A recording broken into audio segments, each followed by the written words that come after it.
So this is sort of the paradox, and this is where this interesting sort of square is happening with Jupiter, a planet of expansion, and Gemini, the mind, how we think, is squaring off with the nodes of the moon, which is that axis point of the South Node and North Node in Pisces. And so squares just mean something needs to shift and change. So what is shifting and changing? Well, Uranus is going to come in to reveal to us what needs to shift and change within our psyche, within our ego, the id, the ID, right? So when we show our IDs, we're showing our ids, which is the first house, Aries, which is the house of the I am presence. And in Taurus, it's how are you in your bodies? So for those of you who've been doing the work, right, coming from this axis point of the South Node in Virgo, moving towards North Node, South Node is about being in the body in Virgo. It's about our systems. It's about our health, all the designs of our health, our spiritual, mental, emotional, physical, and financial health, right? These are all aspects of 5 of the body and how we take care of ourselves.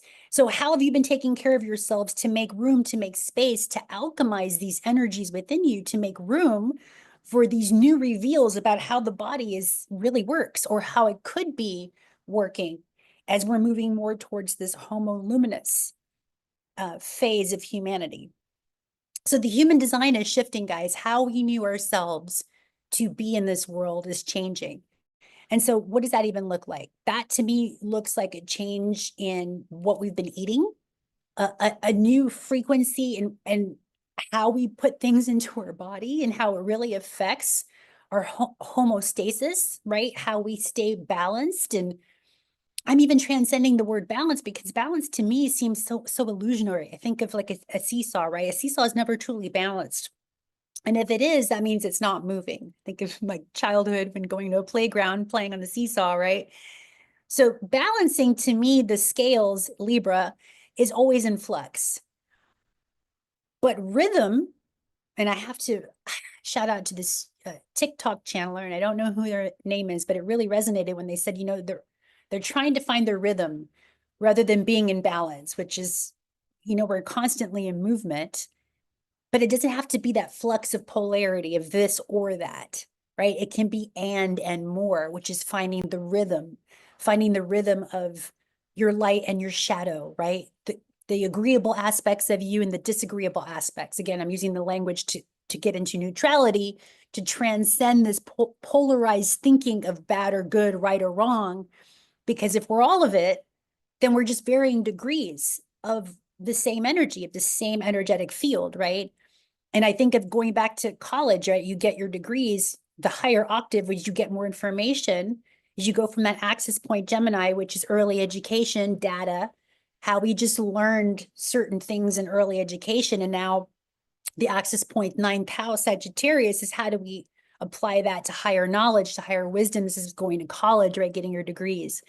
So again, I use the language to upgrade the language, to reflect on the energies that are happening. And I'm doing it in an upgraded way, right? The highest octave possible that I have access to in this now time moment. And so over these next few days, these next few days, especially approaching the 17th and 18th, as we're approaching this Cassimi, which is really wanted to be shown on today. Because again, there's so much astrology that can be talked about, guys.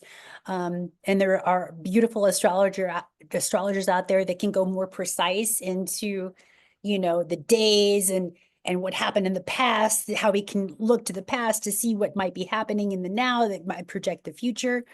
And that's a great way to see astrology. I love following, different types of astrologers, but this particular channel is more intuitive and in the now, because as I realize I can't project too much into the future because we're stepping into a very unknown chapter of humanity. So my projections would just be my own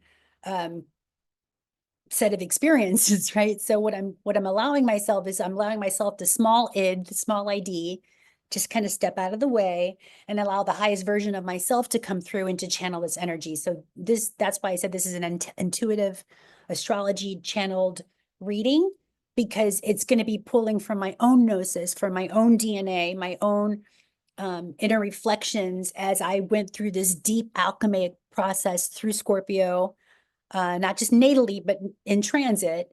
And so these are the energies that wanted to be spoke of that are in transit right now that might be affecting and influencing you.